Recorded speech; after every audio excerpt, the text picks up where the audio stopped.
Nagbabalik tayo dito sa Kababayan Today. Kasama pa rin natin si Lea Salonga. Let's get to talk to her about the many roles she plays as a woman. You have so many roles as a lot of women. So let's talk about the many roles that define Lea Salonga. Okay, currently, which is why I'm in this building right now, I coach on The Voice of the Philippines. It's been an incredibly fulfilling hat that I've had to wear. This is not the first time coaching. I mean, I've done it before. One of my good friends, Bobby Garcia, pulled me into a production of Beauty and the Beast, not to perform, but to coach. He had hired two beautiful young women to play Belle. He hired Casey Concepcion and Karel Marquez. And so Menchu Lauchenko, who was a theater legend here in the Philippines, and I were pulled in.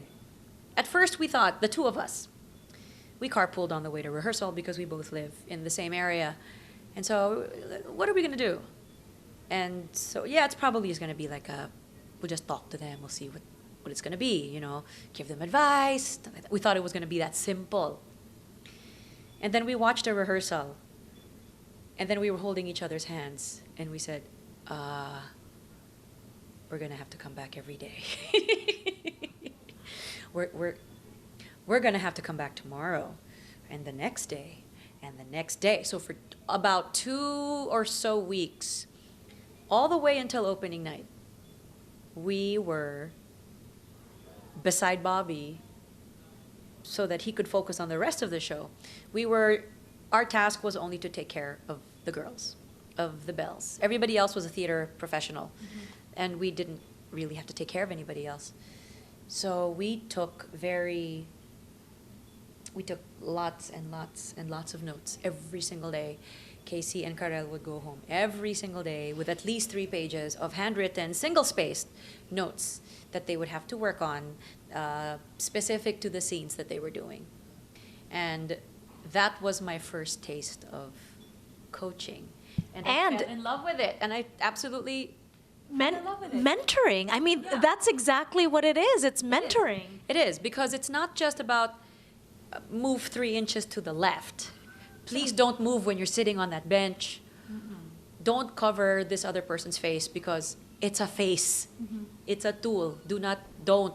And please be more still. So, I mean, it's stuff like that, but it's also advice on the lifestyle you need to live when you're doing a show every single day.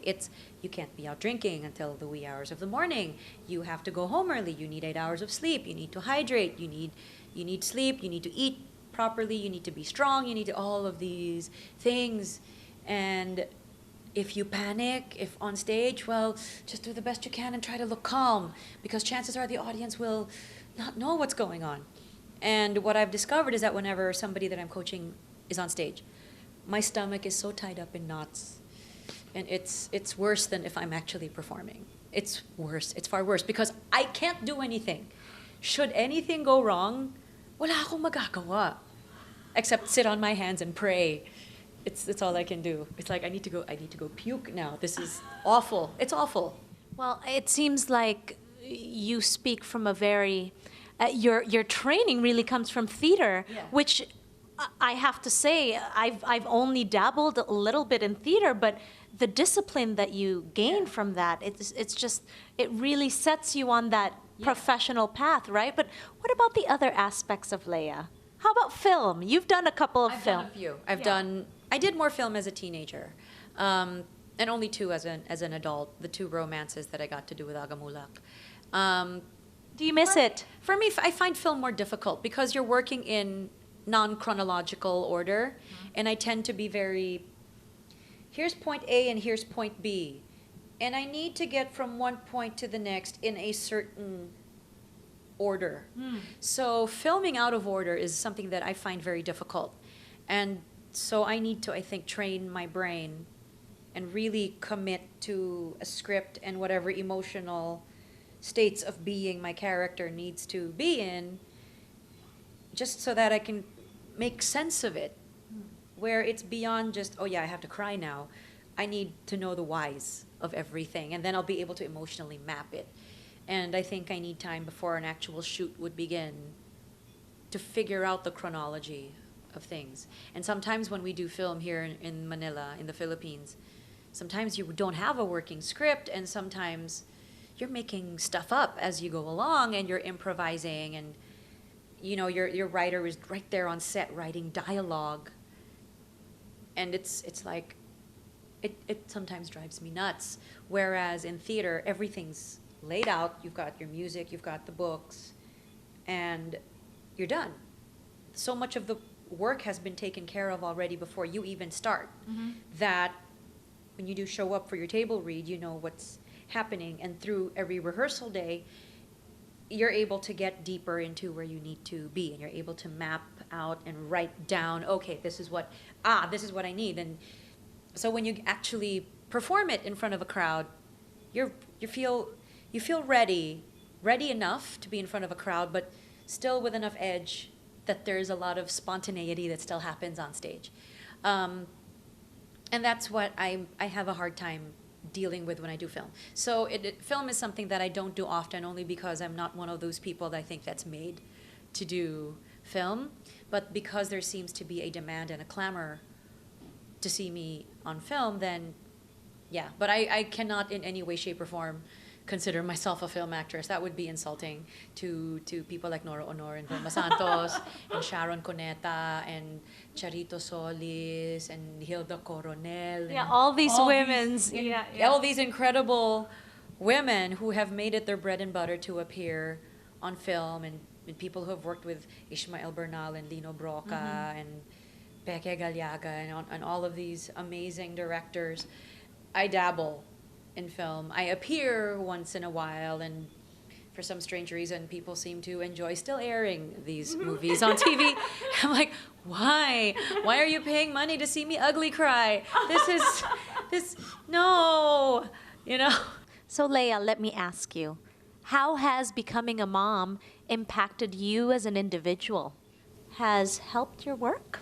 It has. I mean, all of a sudden you discover that your heart had more levels than you thought existed. That you thought that you were at the basement of something, and then all of a sudden you discover that, oh, there's a sinkhole right under the floor, and boom, you just fall into a whole other set of emotions that you did not realize you were capable of, and depth that you didn't think existed.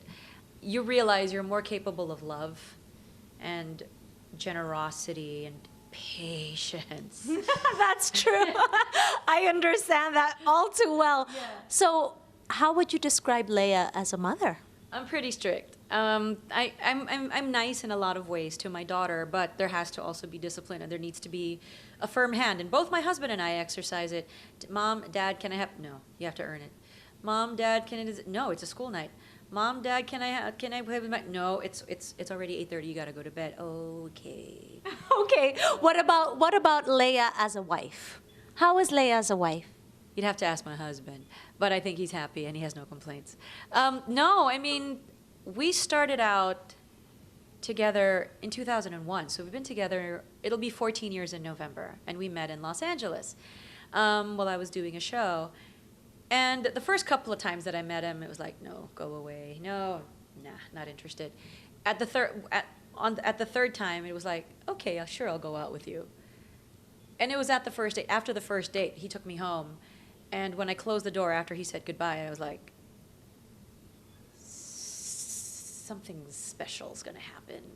When we return, kasama pa rin natin si Lea Salonga at tatanungin naman natin siya about the Filipina. Her thoughts on this when we return on Kababayan Today.